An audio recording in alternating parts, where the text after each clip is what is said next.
Good stuff. Well, Yeah, yeah, yeah. we're just rolling. We're just rolling. So we're here, guys. This is episode whatever it is, Portland Real Estate Podcast. We got Terry here. He's back from a sickness that we were a little unsure whether he had the Rona or not, but he's doing good. So regardless of what it is, we're happy to have you, man, and we're glad to hear that you're feeling good and you're gonna be back on social before you know it, I'm sure. Are we putting this on Masters, by the way? Are we doing live? We're gonna do later. We're gonna take the video there. And Yeah, it's not live, but it is Masters worthy because Terry's first video was, how is this going to affect us? And is it 10%, 20% drop, increase? What do you see? And it's outstanding content. And it was a fabulous video, Terry. So I'm glad we got the band back together to sort of talk through this. Well, and what a great resource you guys are for setting up these different platforms. And, I'm not one to engage too much in a lot of major discussions. But this particular one, it was really nice to have a resource that I could reach out to my community and people that I have a lot of confidence to have an opinion and are going through what I'm going through and ask them, how are you dealing with this, and get a consensus? Because I think having a consensus from my peers right now is much better than waiting and getting data and responding to data that's a month or 2 months old. So it was just wonderful to be able to access the resources you guys have put together for the Masters. I'm wondering if that consensus is a fluid situation as well, though. It's been interesting. I'm curious what you guys continue to see in the market. It seems like there's a separation in terms of where activity is and where activity isn't. But I'll hold my tongue on that, and we can kind of let Steve guide some questions here that ultimately guide our conversation. So I don't know, Steve, what should we jump into here? What should we hit him with now that he's feeling all spry and back to himself? So hey, Terry, let's take it right to your wheelhouse. I mean, you're a dominant player in the higher end market. In fact, when we had you on the show, probably 4 years ago now, that was really what we focused on. So talk to us about the realities and challenges in that market. And then we'll segue from there in a later question to the more normal average price point market. But talk to us about that. Well, first of all, I am extremely blessed, fortunate that the first quarter of this year was very productive. And so that I'm benefiting from a pipeline of transactions that are right now closing. And there's been very little disruption to the transactions that are closing and have been closing the last couple days and weeks, and one large one today. There's been a couple situations where we've had to make minor adjustments in regards to some concessions of thought, and I think that's where it's really beneficial that we, as real human brokers and advisors, our clients are really looking for our advice right now. And when you have really good cooperative brokers on the other side, even if you have to make adjustments for closing times, whether it be a lending situation or a matter of safety, people are really being quite flexible and reasonable in regards to coming up with ways to adjust closing dates and make concessions. So I think hopefully one of the benefits of this coronavirus is it does, sometimes I think people and brokers can tend to lawyer up in difficult situations. And then when you find out that you just resolved a situation by being kind and reasonable, that was a super successful negotiation technique. It just reminds you in the future that why not stay kind and reasonable and flexible, and people seem to come together. Mm-hmm. Mm-hmm. Would you say, because it feels like to me possibly, and I know things are fluid and they'll change in new ways, but some of the most challenging transactions seem to me like they're the ones that started pre-corona and then the world changed mid-transaction. Mm-hmm. And you're trying to keep that one alive. Like, don't you agree that people who start a new transaction today are starting with their eyes open to the new realities of today? Yeah, definitely. And I think that, when I did the post, what it's been about a week and a half ago, where I just tried to get feedback, more or less in time feedback. It reminded me now as I look back that we make our decisions about 80% of the time emotionally and about 20% of the time cognitively. And so, that emotional reaction was driven immediately to how am I going to deal with this and what are people going to do? And now I'm recognizing that every transaction, every person you work with, every broker you work with has is its own unique situation. So rather than applying a blanket standard of how it's changing and what's going on, have the confidence to interact one at a time with reasonable discussions and lots of communication. And so far that's working. Mm-hmm. I joked I've used a duct tape of negotiating. I've used that since, by the way. Yeah. Couple clients and different transactions. I've used that term, duct tape. We're holding it together with duct tape. I got that from you. Yeah. Yeah, I mean, I'll echo what Terry's saying there. I mean, well, hell, I'll just tell everybody, I guess. But we had a big project that we were going to do, and our financing got yanked due to a lot of the stuff that's been going on in the last 2 weeks. And we had a large sum of earnest money out there, and we were past inspection deadline. We did all of our inspections and whatnot, and all that was done pre-corona. And then post-corona, our financing got yanked, and the sellers on the other end and their agent were actually very nice. And I mean, it's a shitty situation for everybody, let's just be honest, but they didn't fight. They gave us earnest money back, and we parted ways friends. And Wow. maybe someday we buy that house again in another world. I don't know, we'll see. But as Terry said, there's been a lot of people being very reasonable out there, and I can appreciate that as well. Good for you, Tucker. That's awesome. That's amazing. Good job, Tucker. So Yeah. but with that said, I mean, what I'm seeing a clear divide right now in terms of the fluidness of the lower end market and the higher end market, because I'm paying very close attention. It seems like not in total, I don't want to say that because that would be wrong, but the lower end stuff seems to be moving a hell of a lot quicker and a hell of a lot faster. I just looked at I scanned through in Lake Oswego some entry level pricing stuff that went on market on the 31st, and it's pending already. And that was a reoccurring theme. I saw that over and over again. And then I'm scanning through the million plus stuff, and I'm going, it's all still sitting active right now. And that's not to say that it won't, go pending here in the future. But I do know we've got some other challenges like jumbo financing. I talked to Chase last night. They changed their requirements dramatically when they were a leader in the jumbo space just a couple of weeks ago. So, I mean, there's some headwinds we have. And I do know that, in the high end, a lot of people write a check for stuff. So that eliminates that factor completely. But I will say it seems like the lower end, and you might notice this, Steve, because I see your posts online all the time. Yeah. It's moving. It seems very fluid.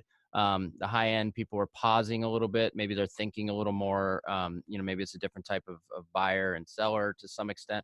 What do you think, Terry? Okay, I'm just. Uh-oh. One sec here. Can you hear me? Yep, Got we you can. back. Okay, great. Somehow I popped over from my home site to Xfinity while we were chatting. So it's interesting that you mentioned headwinds. In the background, as I was trying to figure out a good way to where should I do this video, is a picture of Barbuda, where I spent this is actually a photograph taken on my birthday. And when Maureen and I lived in the Caribbean, I sailed almost every day and did cross Atlantics. And, the difference between sailing and driving is that when you're driving, you have a straight road, the time it's going to take to get from one point to the next point, and you can calculate that. When you're sailing, you're immersed in the environment, the wind, the ocean, the equipment you're using, and you're tacking and you're adjusting, and you're constantly paying attention on every given moment to knowing you're proceeding to the final destination. But you have the patience, because you understand this is how it works. I don't just get to drive directly to the destination. I have to tack. So that's kind of something that I've, in my own mind, has set me at ease that this is just going to be a little bit different right now.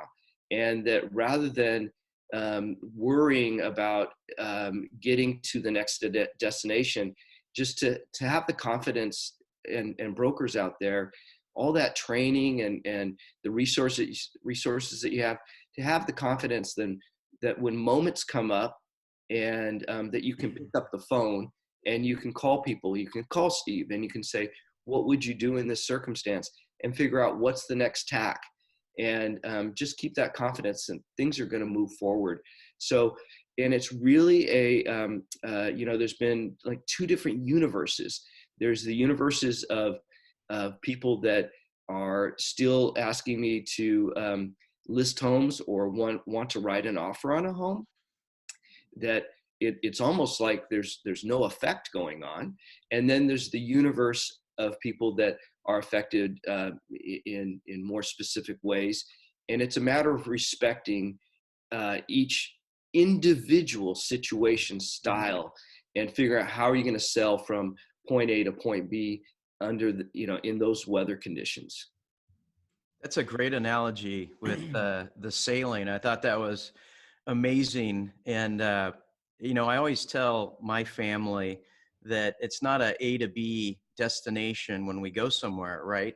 You enjoy the entire trip all the way there. Yeah. And from the positive side of what I see in our market is there is a coming together with realtors and lenders and title people. And it isn't always that way. I mean, if you look at the summer of last year, it was sort of a free for all. Some people go with the every person for themselves theory, but one thing we can't get away from right now, and this is our life. This is our new reality right now, and nobody is immune to it, right? So we are coming together, and I wish more would take the positive aspect of it than necessarily the negative aspect.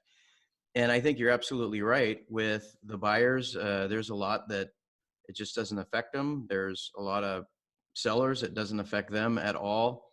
But there's a lot of unsurety out there and not knowing where we're going to go from here. I mean, obviously, the trillions of dollars that have been allocated to this relief will cause future inflation. And I mean, we were going 10 years strong anyway. So this day was going to come, but no one saw it as a virus that was happening.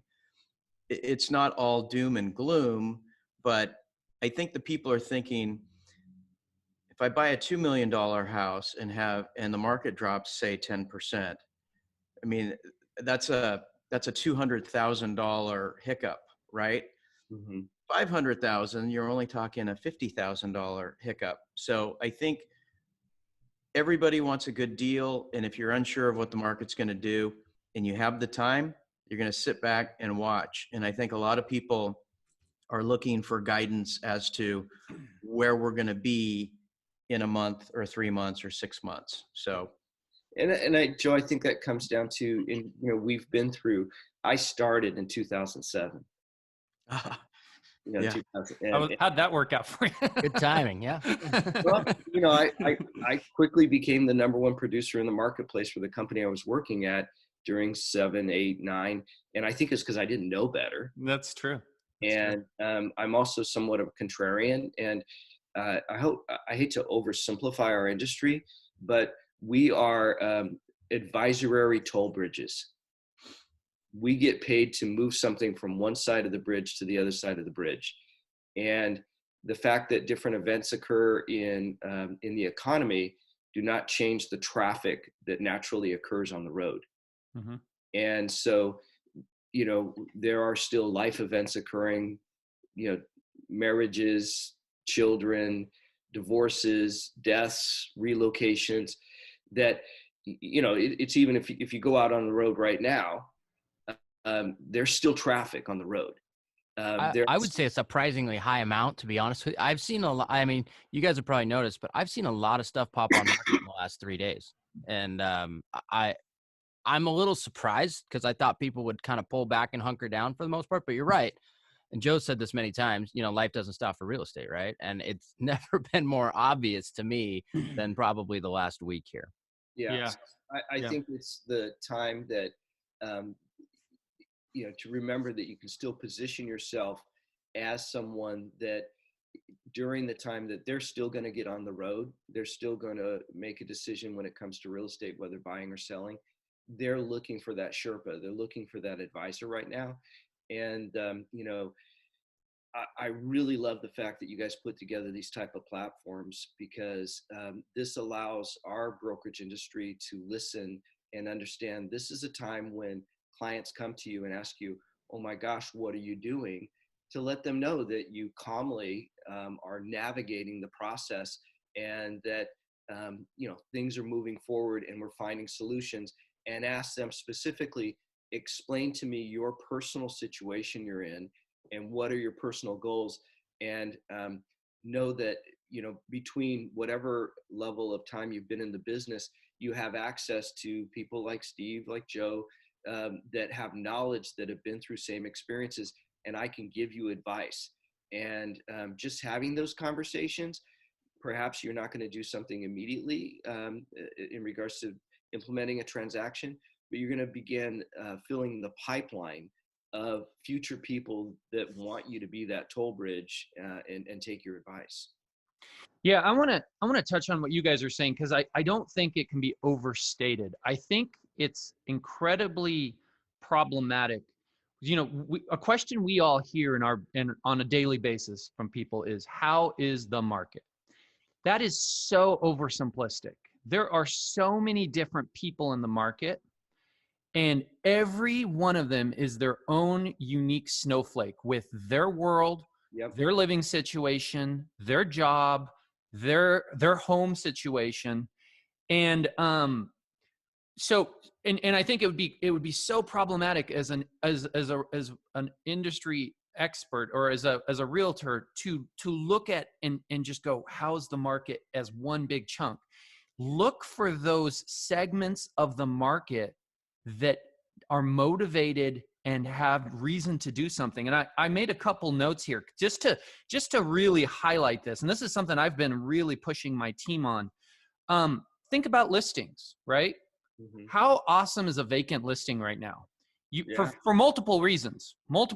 First of all, the seller needs to sell it. Okay. They're not going to go, whoa, I don't want people in my house. Or, hey, let's just pause and sit this out for 3 months. Why would they do that? It's dead money.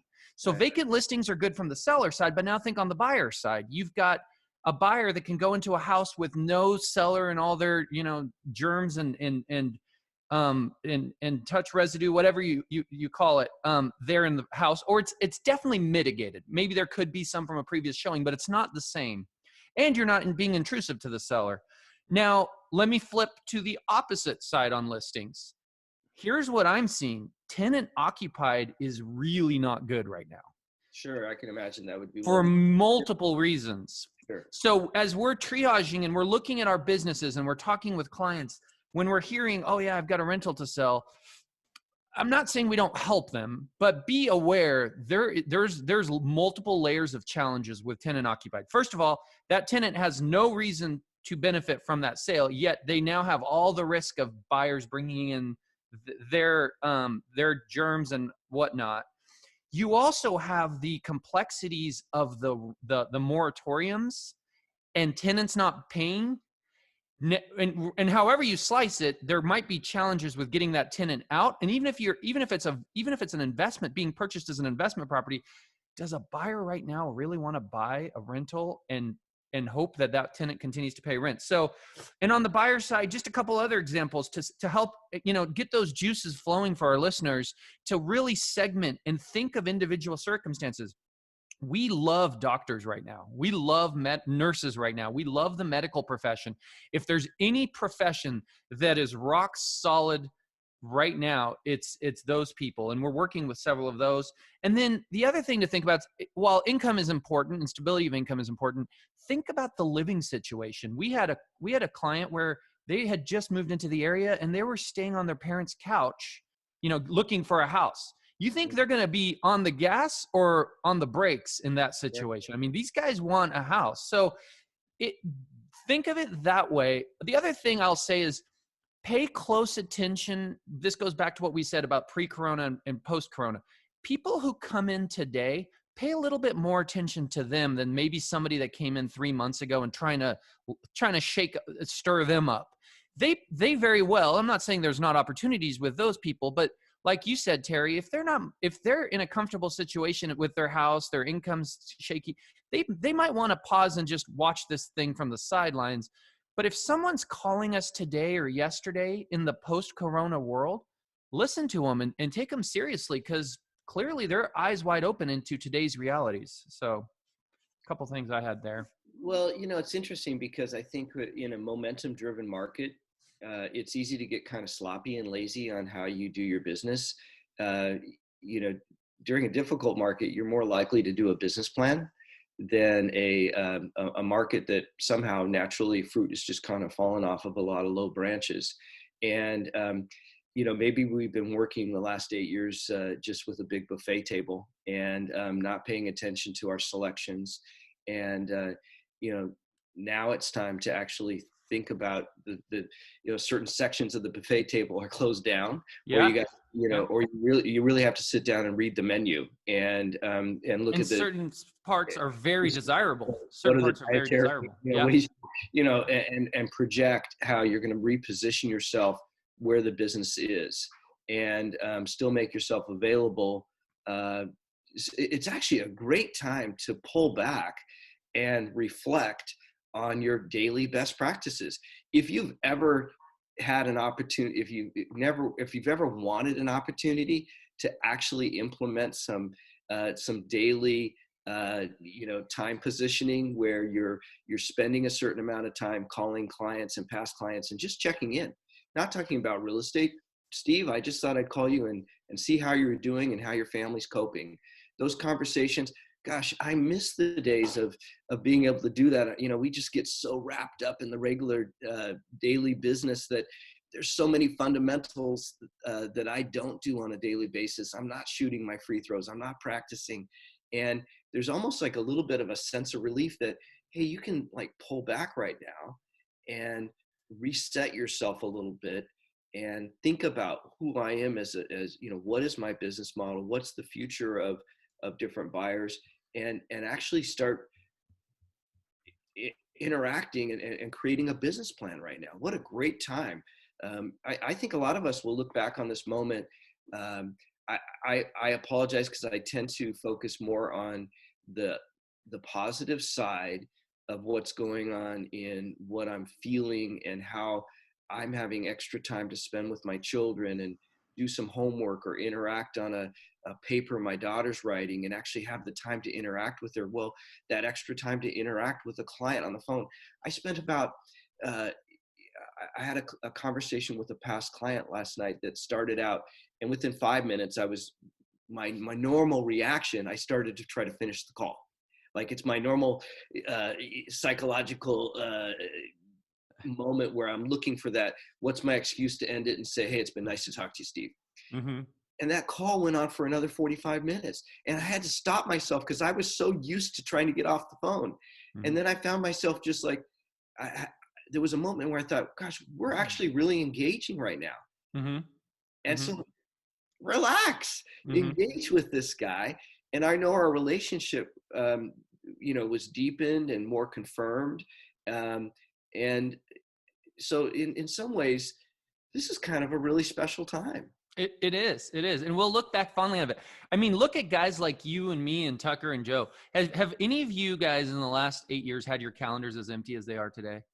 No. No. I mean, actually, it's pretty full these days. Well, I mean, but in a different kind of way. full. In a different way. Yeah. But think about our clients. We're busy realtors, right? And Tucker's a busy developer. Think of our clients. Some of them might, have, who knows what they have going on, but imagine how much less busy their calendars are. So I'm with you, Terry. I called, we have a listing right now, and I called the gal, 2 weeks ago, just to talk it through.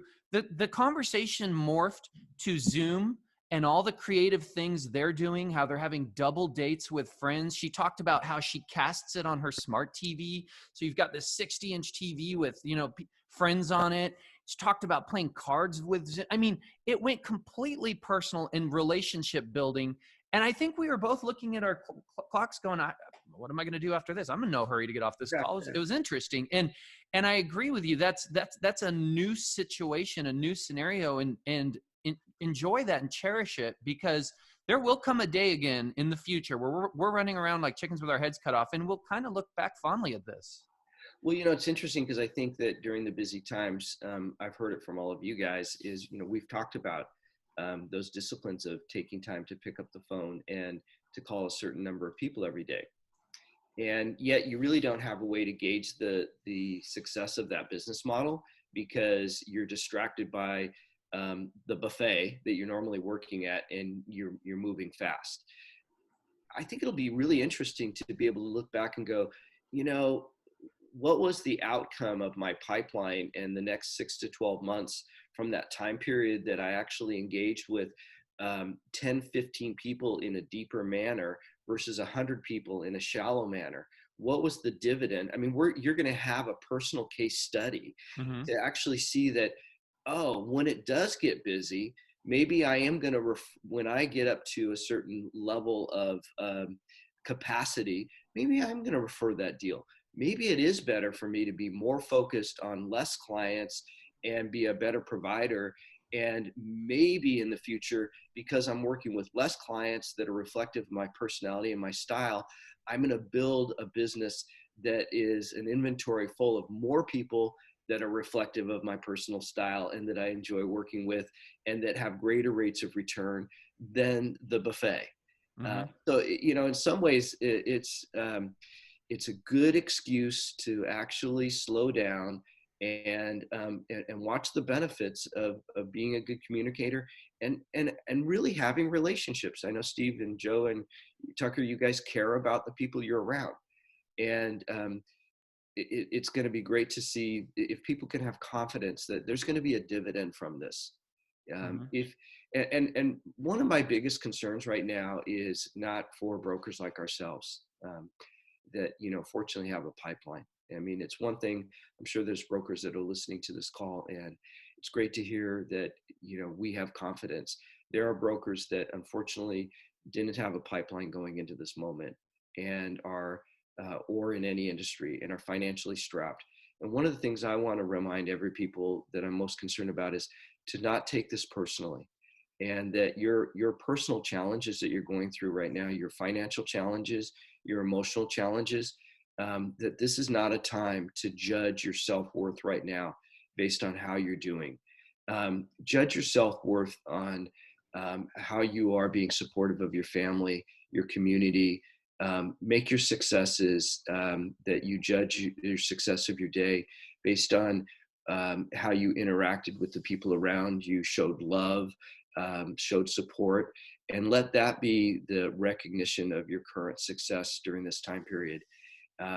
That there will be forgiveness, there will be flexibility. If people can't afford to pay their rent, their mortgages, their car payments, you are in this lifeboat with several other people that come from all different walks of life, and they're all experience the same issues right now, and there's going to be forgiveness. And so be forgiving of yourself, be your own hero right now. You know, I'm coming up on 20 years of sobriety at the 16th of this month.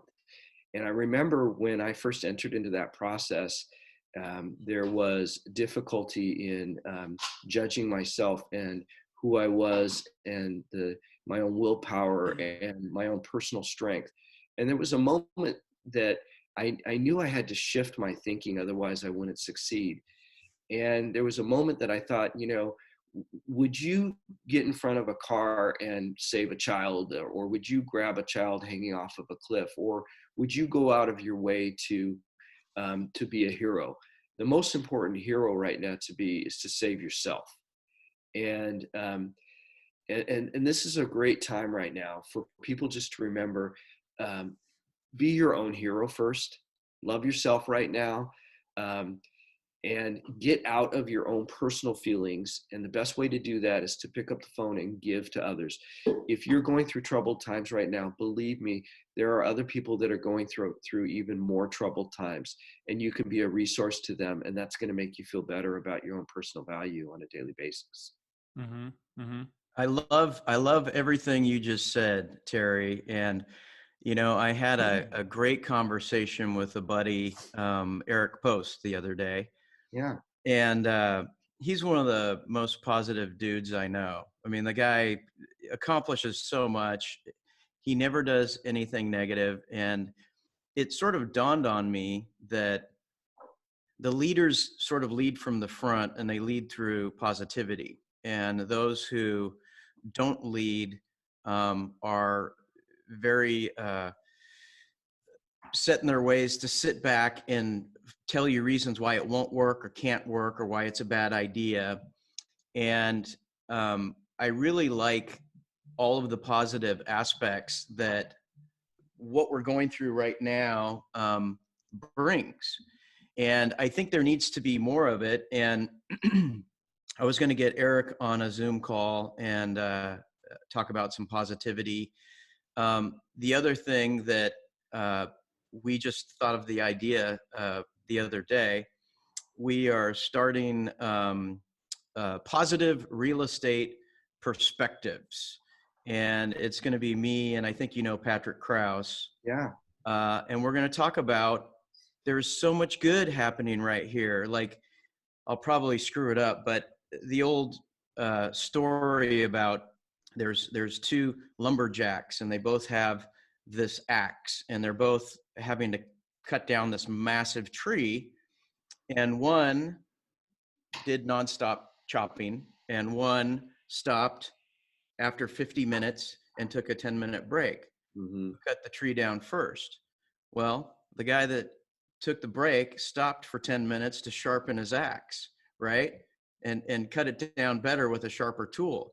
There's a lot of things brokers can be doing right now. I mean, really reflect on your professionalism and your delivery and how you present. Can you honestly say that you're on your A game? Do you get every listing? Do you get every buyer that you work with?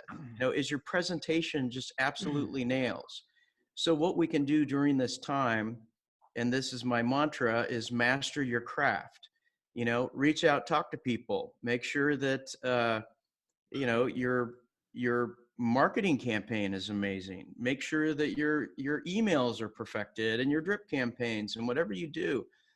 A lot of people can work on themselves right now in a positive way. And what's terrific is when we are in a busy market, there's money falling out of the sky, and we're doing all we can do to take care of everybody. Well, when it isn't like that, we now have the time to work on the things that we're too busy to do. And if everybody looks at the positive side of this, I think we'll get through it much better than the Chicken Littles of the world. Well, and it comes back to cognitive thinking versus emotional thinking. And, I'm a pretty simple guy. If people knew how simple, I think we all have very competitive natures when it comes to, we spend a lot of time building technology, building listing presentations, building the force behind us. But just remember, most people do business with people they like and they trust. It's that simple. I mean, if you could do a study of 10 people taking on a listing, did you make your decision based on the sophistication of the presentation, or did you just like and trust that guy or that woman? When I was 16 years old, I watched the Rocky movie, and I moved out when I was 16. And the guy that I was working for a landscaping company, and I lived in a garage. My only source of heat was a waterbed, and I thought I was in heaven. And but we went to the Rocky movie, and I remember at the end of the Rocky movie, he said, did you win the movie or not? And the bottom line was he prepared and he went the distance. And that was the success in the moment. That was the glory of the moment. He didn't win the fight, but he went the distance. And last night with my 13-year-old daughter, when you have two daughters, you don't get to watch the same movies you'd want to watch. But we actually watched Ford versus Ferrari last night. Good movie. Yeah. And, last night when I gave my daughter a kiss goodbye when I kissed goodnight, I said, just remember, whenever you're down, go 7,000 RPMs. And I think she's going to remember that moment, because I love the simplicity. I'm sorry, but I watch it. Maybe I'm like a guy with maybe a woman reacts to a chick flick the way I would react to a Rocky or Ford versus Ferrari. But the simplicity of the message is, adversity, preparation, and going the distance, and believing in yourself.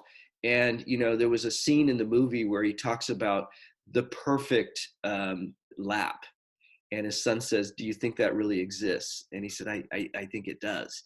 And so believe in yourself, as each individual out there listening to this right now, believe that there's a perfect lap out there for you. And if you need to, believe me, after I watched that movie, I was like, I'm going back to 7,000. I'm going to double my marketing budget. I'm going to buy some more advertising. I actually came out of that movie thinking, wow, yes, I am the driver who is looking for the perfect lap. I'm excited about this moment. This is my moment to get excited about my business.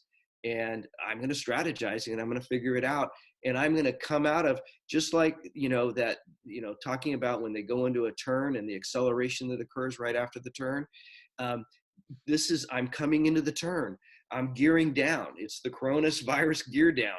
But what are the decisions I'm making right now that when I come out of this coronavirus, I'm going to hit that vortex, and I'm going to, shoot up to above 7,000 RPMs and 200 miles an hour. And 6 months from now, I'm going to look back and go, wow, I'm enjoying this momentum right now. And when you're in the turns, Terry, that's when the best driver really can shine, right? Yeah. It's not on the straight stretches. I mean, everybody does well there. It's in those curves. It's in the adversity where those who can stay positive and those who can focus and squelch fear. Fear is the biggest form of paralysis. Not most, but a lot of people in our business right now are doing the exact opposite of what you just said, Terry. You just said, I'm going to spend more money on my marketing. I'm going to put more, I'm going to double down. I'm going to, and obviously there's, I'm not telling everyone that that's exactly the right formula to do it, but most, what are they doing? They're circling the wagons, right? They're suddenly pulling back on their marketing. Say what you want about Zillow, but I'll tell you right now, I'm talking to my guy and everybody's pulling out, right? Everybody's pulling out of Zillow. And whether that's right or wrong, I'll tell you, it's indicative of what people are doing. And those people, here's what's going to happen. It's a self-fulfilling prophecy. Let me circle the wagons. Let me pull back all my marketing. Oh boy, this is bad. My phone's not ringing, right? What just happened? Whereas the people who are like, hey, I've been through this before. And that's one thing I love about you, Terry. I won't go into the specifics, but you and I have similar paths. We've been through some adversity before, not to mention the last downturn. And I've grown and learned so much from that. And by the way, in the last downturn, I was not set up in a great position. I did own 2 houses, one on the lake, one I was building. I did have like 3 cars, a motorcycle, very little in the bank. And then all of a sudden, quickly, I was like, oh shit, I'm in trouble. I had a bunch of rentals, by the way, that were negative cash flow too. So I appreciate going into this curve. I'm like, okay, I'm better prepared for this. I've seen this before, and it gives me a lot more confidence. I'm like, and by the way, guys, to those listeners out there, and I know you're out there, you might have had your neck out there a little bit when this thing snuck up on us, because it snuck up on us. I mean, in a matter of weeks, our entire world changed. Take my lesson as something positive. I came out of that downturn, even though I wasn't set up right, and I rebuilt, and I got back to a good place. So what happens in the next coming months doesn't have to define you forever. But my point is, those ones that are circling the wagons, their reality is going to be self-induced. This is the time to stay positive. Identify the realities of our situation. Don't be naive. Don't be head in the sand. But once you identify, okay, that could be a problem. That could be a problem. How do I handle that? Then take those problems and compartmentalize them. Like you said, emotional intelligence, put those problems out of your mind and focus on the opportunities, and move forward, for crying out loud. What it makes me think of, a lot of people, you use the analogy of race cars. I feel like a lot of people are just pulling over. They're just pulling over alongside the track, putting it in a park and going, okay, this is bad. Let me just sit here and wait for it to pass. And that is not how you get through this, let alone thrive through this. And I think if you need to pull over for a little while. Okay. If you need to go through some difficult emotional days or feel a little self-pity, do that. But then know that set a moment, or at least say in your mind, on Thursday, I'm drawing a line in the sand. I'm getting up different, and I'm going to attack this differently. And when I say double down, I don't, some people say, well, you have the capacity to double down.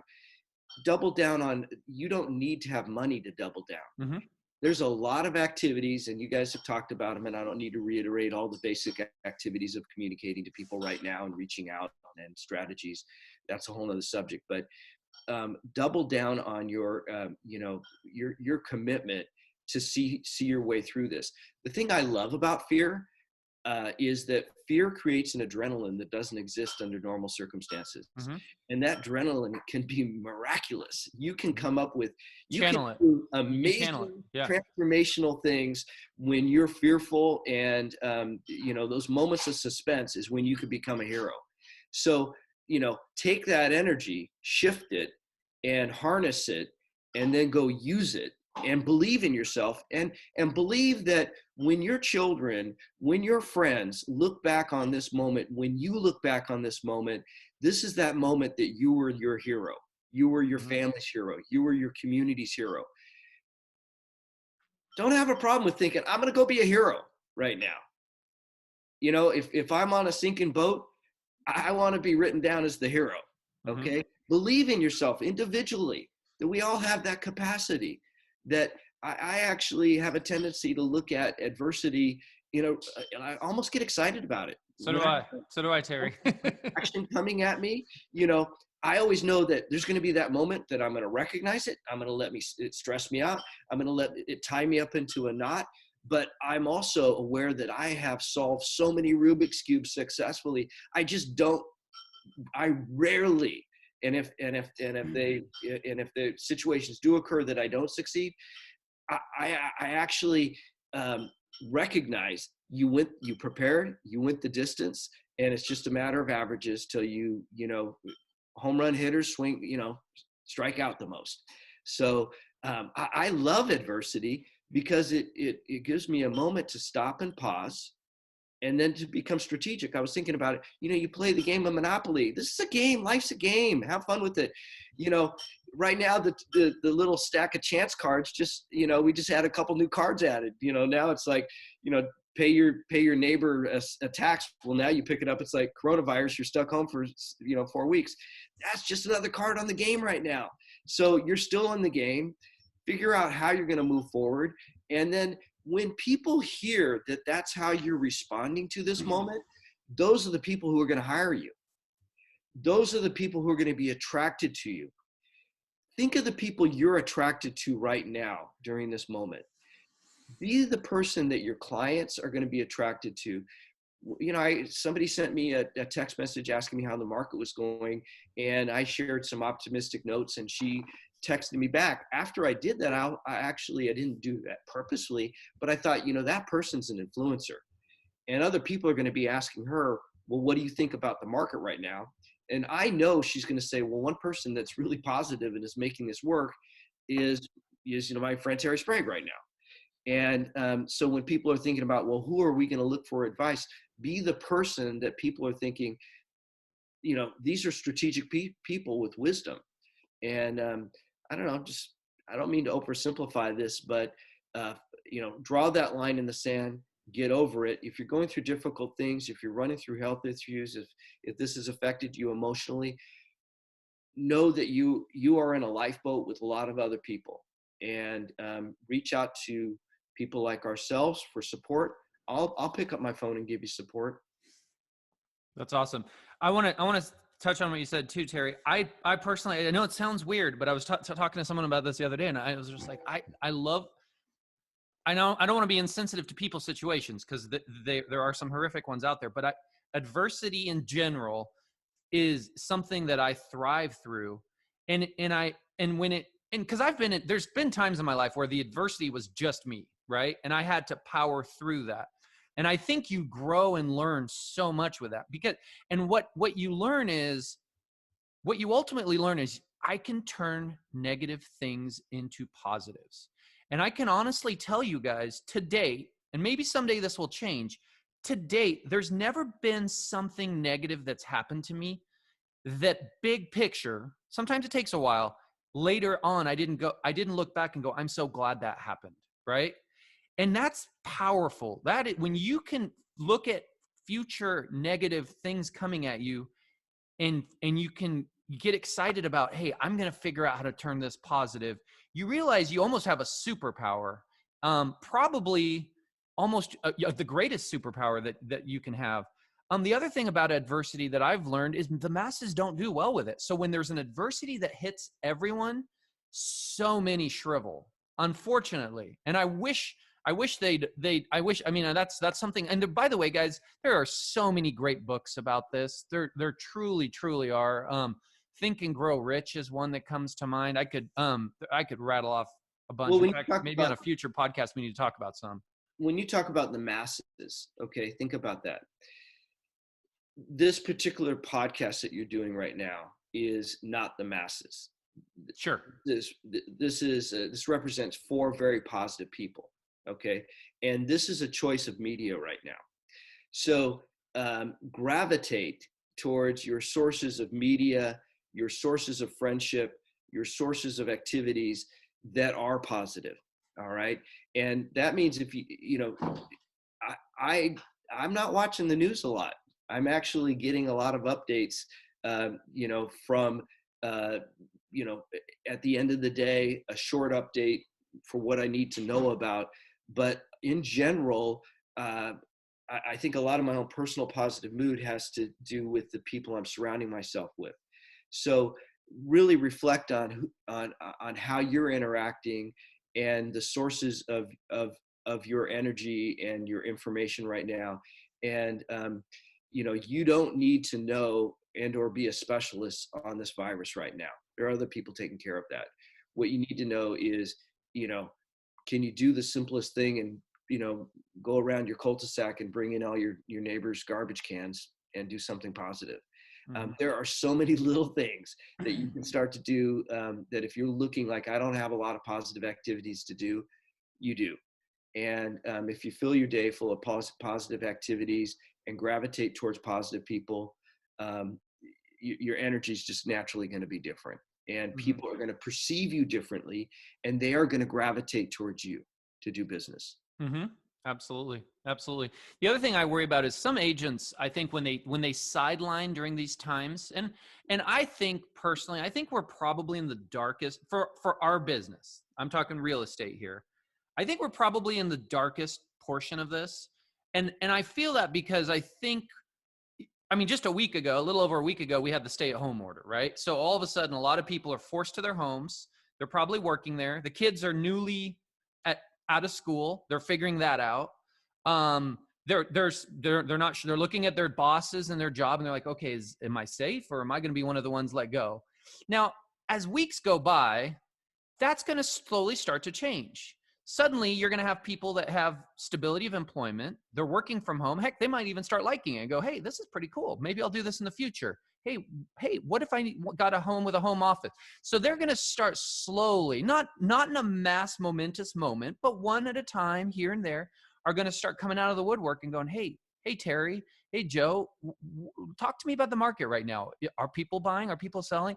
And those who are on the sidelines and who are, circling the wagons and aren't out there and aren't trying to connect with their database in a meaningful way are going to miss that resurgence. And they might be on the sidelines for 8-9 months thinking, hey, it's still bad out there, not realizing that there's guys like us that have been doing pretty well for 8 or 9 months. I mean, we never really got off the track. We stayed on it. It may have slowed down a little bit, but as it started to pick up, we picked up with it, and we were adapting to the new normal and to the new world that we're in. Hey, Terry, I want to ask you real quick. Talk to me about showing procedures, listing appointments. What are you guys doing in that regards? So, the first thing is to just follow the ever-changing standards that our industry and our our governor is putting out. and respect whatever rules are being implemented. And then, for me, I respect the fact that each broker that I work with is an independent contractor and essentially owns their own business. And my guidance is, number one, work within the four corners of whatever rules are in place. And then once again, we get back to on an individual basis, respect the individual process that whatever party, whether it be a buyer or seller, is comfortable with.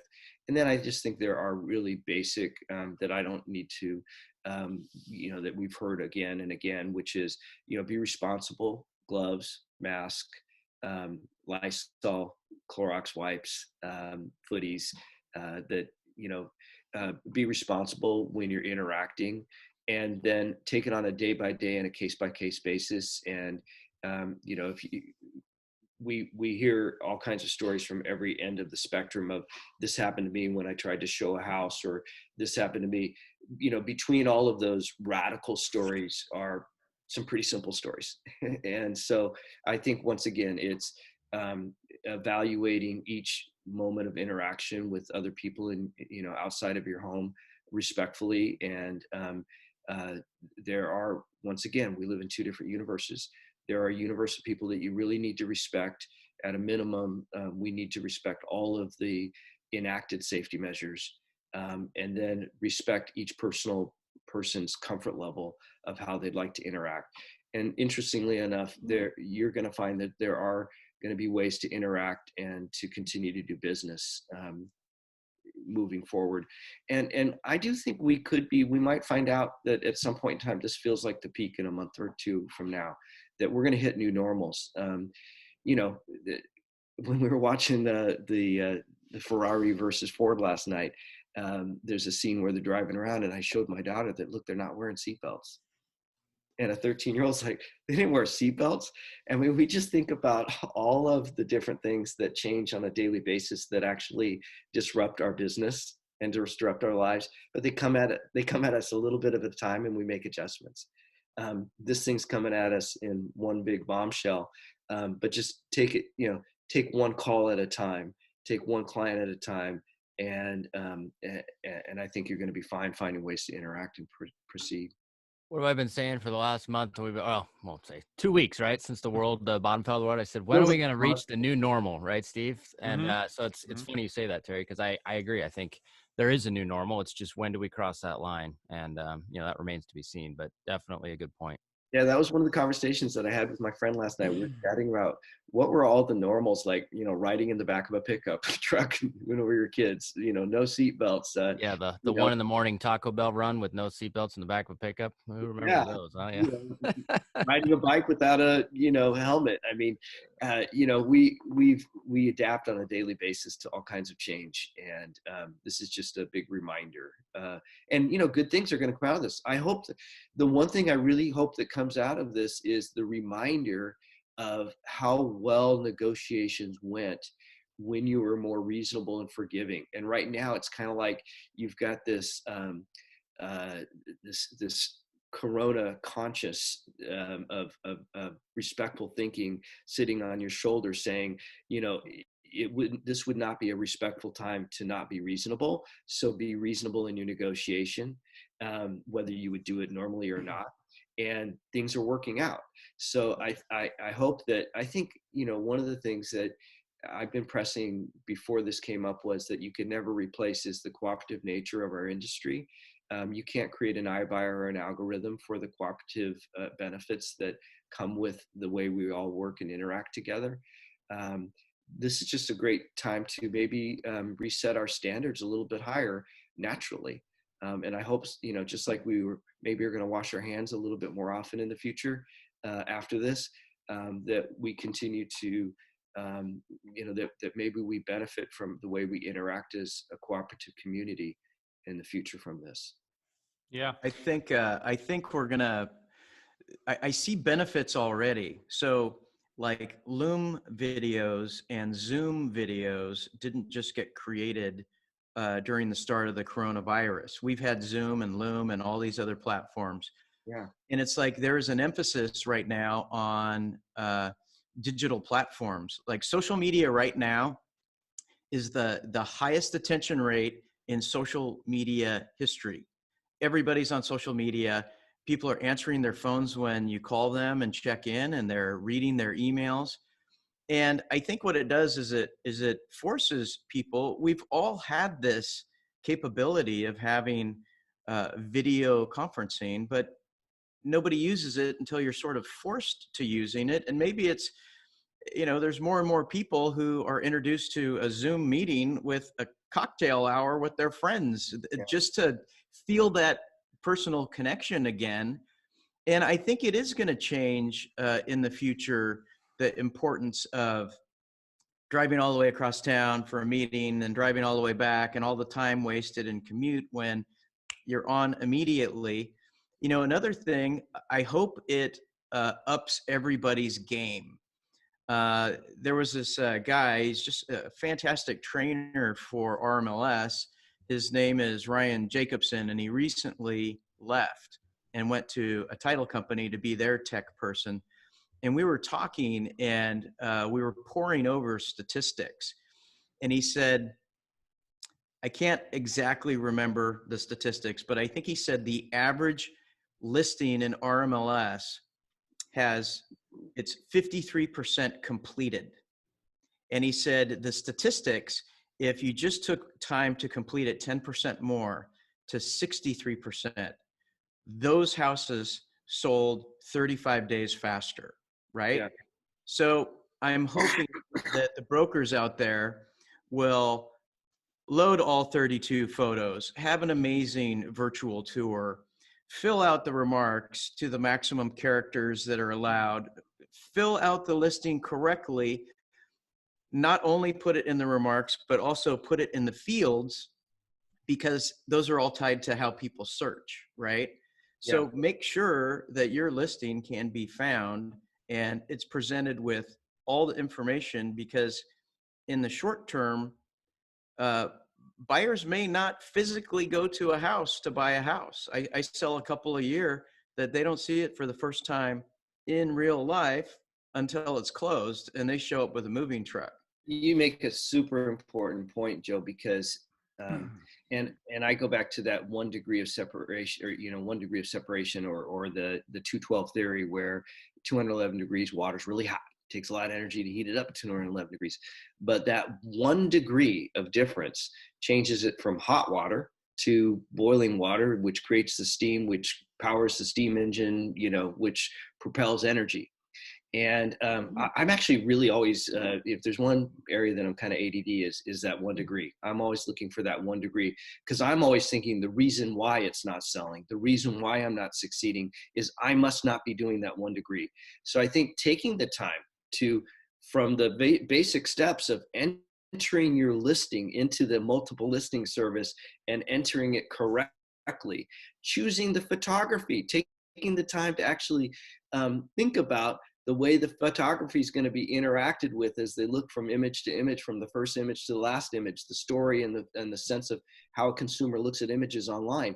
Thinking about when you load your images, are your file number, when your photographer delivers your images, do you rename the file name of that image, or do you just load it DC714305? Or do you reload it with your name and your contact information, so that if somebody Googles or sees images of you, it's got your contact information on it, and it has the address of the property on that file? Little teeny details might be that 1 degree that changes the outcome. And how many less interactions and activities could you do a day if you were doing things correctly the first time?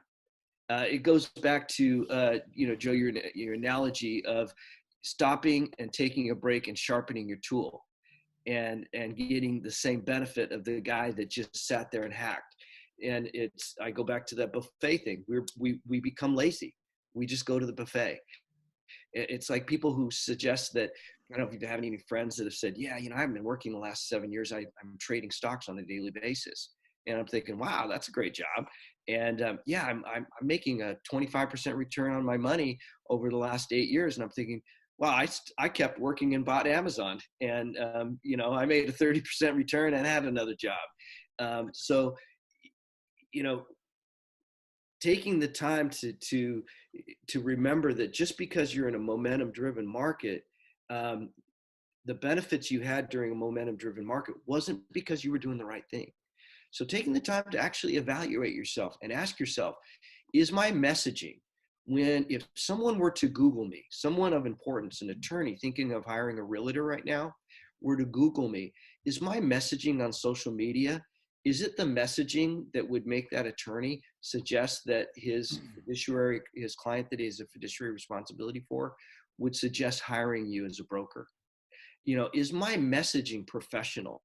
Is my messaging, and if you want your messaging to be whatever you want, hey, go for it. But is my messaging, are people knowing who I am through my messaging? What a great time to stop and evaluate every point of contact that people find you online and see if you've got the proper messaging put in place, and decide how moving forward you should create the new messaging. There's so many different activities that you can stop and do right now that go with what you said, Joe, about doing things right. That if you took the time to do a bunch of things right and set the foundation for the future of your business right now, in these next couple months, hopefully maybe it gets to last 2 months. I don't know. Maybe this all of a sudden we're going to find out a hiccup and we're back to some normalized business in a month from now. You'll look back and wish you would have actually taken the time to put together some of these strategies right now, and take some time for yourself. Also, just take some time for your children and your family right now. What a great time. Mm-hmm, mm-hmm. Hey, Joe, I want to touch on what you just said, because I too, I've been looking around a lot, and because I do think we're on the precipice of just a new world, right? A different world that will stay with us for our lifetimes, right? And so I'm constantly kind of analyzing. I'm like, what is changing? What is changing? And I'll give you, and you touched on some great stuff. Here's another thing that I think is going to change. The world is going to become a smaller place, because the four of us right now, we're actually probably physically sitting, within 20 miles of each other, 10 miles, but we wouldn't have to be. Terry, you could be on the East Coast. Joe, you could be in Japan. Tucker could be, somewhere else, and we could be doing exactly what we're doing. And this was kind of what made me realize this. The other day, I got together. Well, let me back up. For a while now, I've done this. Every few weeks we do Monday night poker night, right?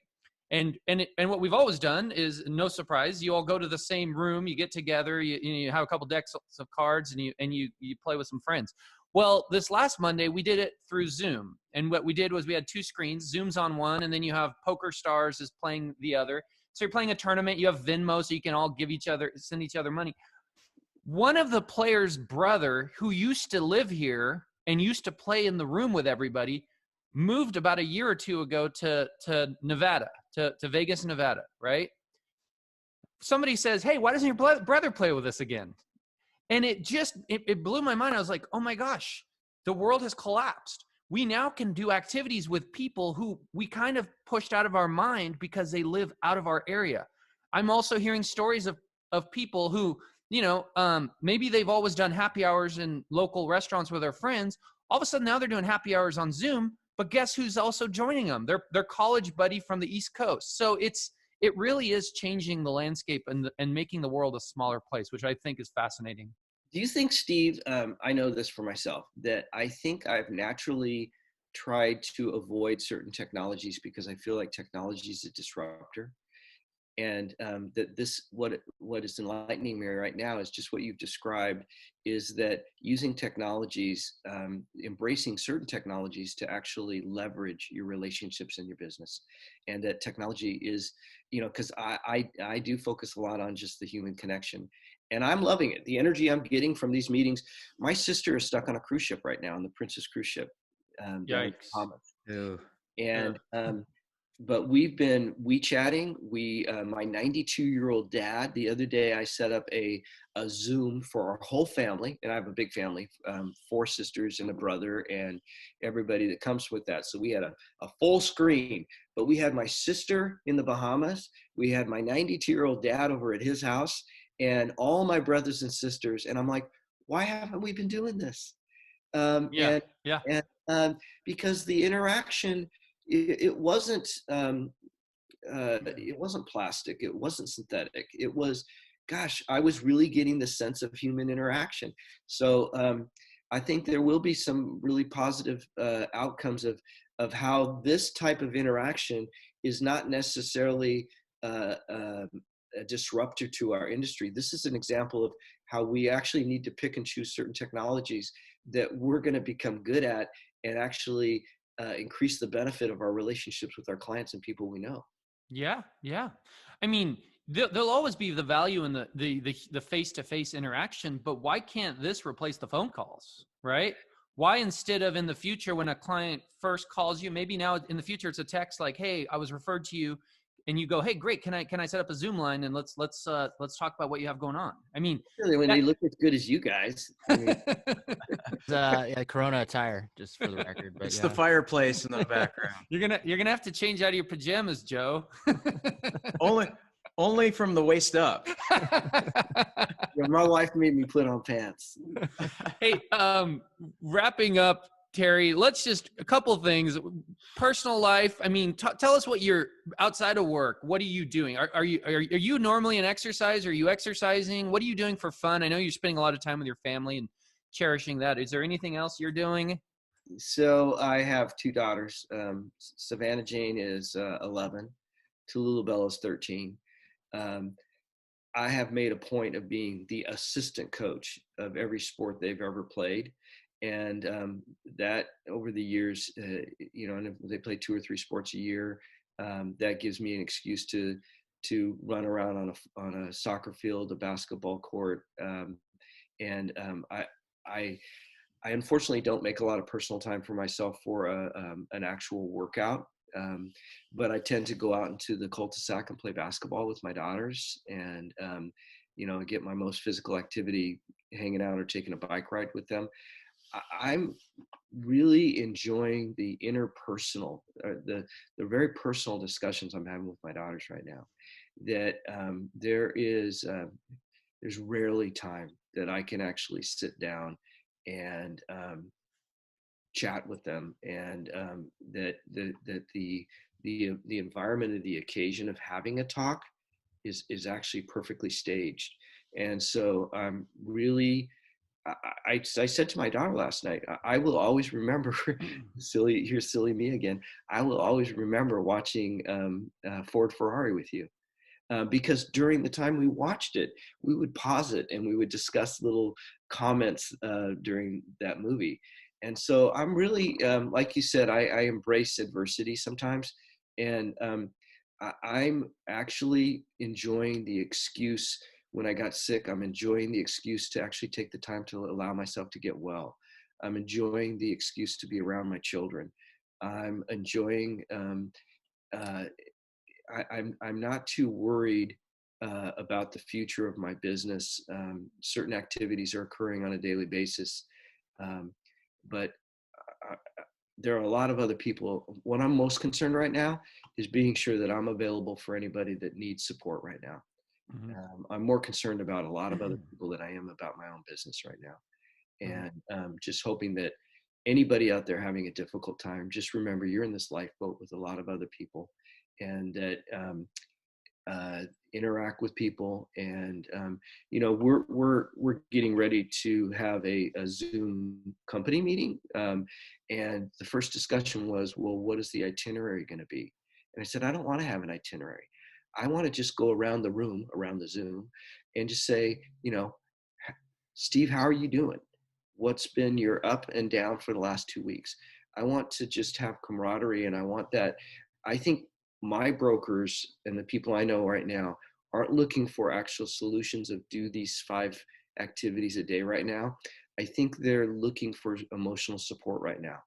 And so I think that the more emotionally healthy I can make the people around me and it makes me emotionally healthy to help others, that the more successful the activities that I interact with will be in my business. Mm-hmm, mm-hmm. And the other thing that it just occurred to me as you were talking, Terry, and this is one thing I think I like about adversity too. Think to yourselves, and this is like a kind of a deep thought, but we're always always going to remember these days, right? How much of our life blurs?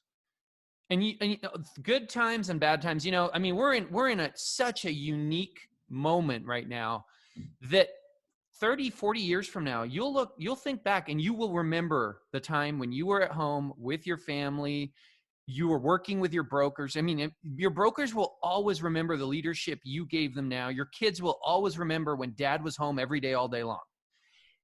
That right there is just such an opportunity and it makes it such a special moment in its own unique way, despite all the challenges. So powerful stuff there.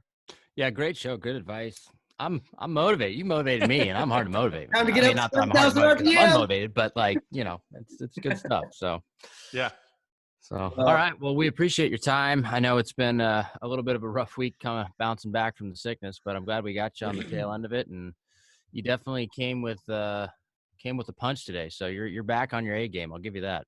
Right on. Yeah. Well, Joe, Steve, really, appreciate what you guys do as an industry market leaders, and what you do right now is super valuable. And I hope that continue to do what you do. But I think the emotional support you're giving to brokers right now is more important than any particular business idea you've ever had. You guys play a great role in that in your community right now. So thank you for doing what you guys do. And the camaraderie across the industry that's another thing that I appreciate is, like, I mean, through the good times, we all kind of go in our corners and do our things and heads down, and, we'll talk once in a while, but man, the people, they're coming out of the woodwork, people reaching out to me that I've never spoken with. And everybody, the hashtag is we're all in this together, and everybody's just really feeling that, and enjoy that, because I promise you, this will pass. We will all get busy, and we'll all put our heads down, and we'll look back at this and go, gosh, remember when so-and-so was so quick to jump on the phone, or Terry Sprague did a podcast. He said, anyone call me? And I called him, and by golly, he talked to me for 20 minutes. And he lifted my spirits. Enjoy that moment now, because this will pass along with the adversity. Can I give that might be perceived as a self-serving, and it is in a way, but it also is the importance of how powerful our cooperation, one idea today.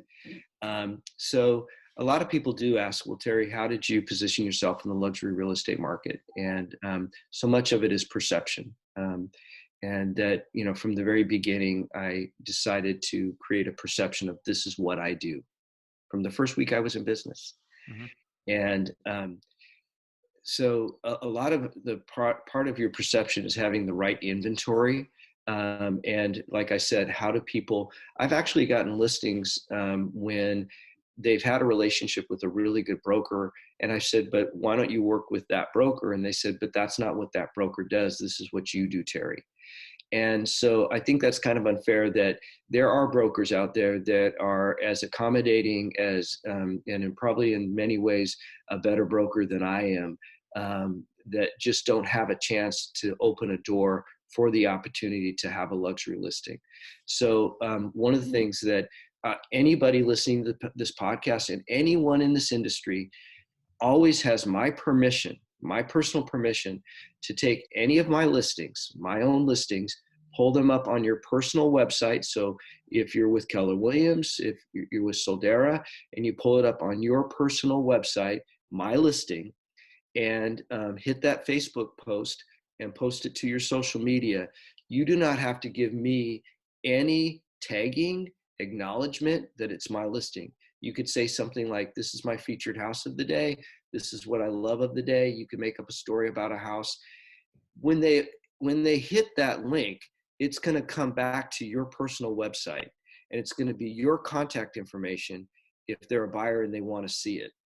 And hey, I'd love for you to bring the buyer. I'd rather have someone from my industry bring the buyer than have Zillow sell that lead to you.